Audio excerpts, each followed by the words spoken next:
वज़ीर-ए-आज़म हाउस में पीडीएम का सरबराही इजलास हुआ, जिसमें ममनुआ फंडिंग केस के फैसले के बाद पीटीआई के खिलाफ भरपूर कार्रवाई का फैसला किया गया है। इस पर हम बात करते हैं डॉन न्यूज़ के नुमाइंदे जावेद हुसैन से। जावेद, बताइएगा, पीटीआई ये कहती है कि उसके पास इस फैसले को चैलेंज करने का हक है, तो बताइएगा क्या हिकमत अमली अपनाई है पीडीएम जमातों ने?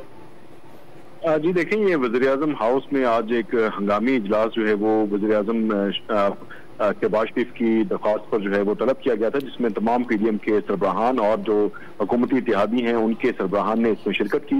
और इसमें जो ज़राए हैं उन्होंने बताया है कि पीडीएम में जो है वो 2 कमेटियां तश्कील दी गई हैं और एक सियासी और एक कानूनी कमेटी जो है वो तश्कील दे दी गई है। और पीडीएम का पीटीआई के खिलाफ जो सियासी और कानूनी महाज है उस पर सख्त फैसले लेने पर इत्तेफाक हुआ है और कानूनी टीम ने इस हवाले से जो है वो फौरी तौर पर काम शुरू कर दिया है। और कानूनी टीम जो है वो अब जो इलेक्शन कमीशन का ममनुआ फंडिंग केस से मुतालिक जो फैसला आया है उससे जो मुतालिक है सिफारिशात तैयार करेगी और इसी की रोशनी में पीटीआई के खिलाफ कानूनी कार्रवाई तजवीज़ करेगी।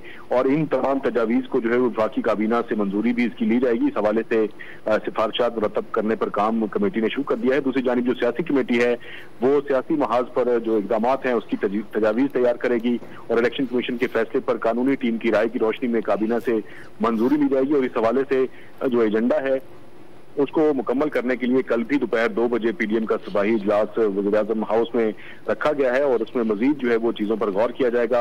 और दूसरी जानिब जो ज़राए उन्होंने बताया कि वज़ीर कानून आज़म नज़ीर तारड़ ने जो पीटीआई ममनुआ फंडिंग केस था उसके मंदरजात और उसके फैसले से मुतालिक तमाम सरबराहान को ब्रीफ किया और जो एक सियासी बयानिया है पीडीएम का उसको आवाम तक, एक आम आदमी तक कैसे पहुंचाया जाए और उसमें पाकिस्तान तहरीक इंसाफ की ममनुआ फंडिंग के हवाले से एक आम आदमी को कैसे आगाही दी जाए, इस हवाले से भी हिकमत अमली वज़ह की गई। जी जावेद, बहुत शुक्रिया।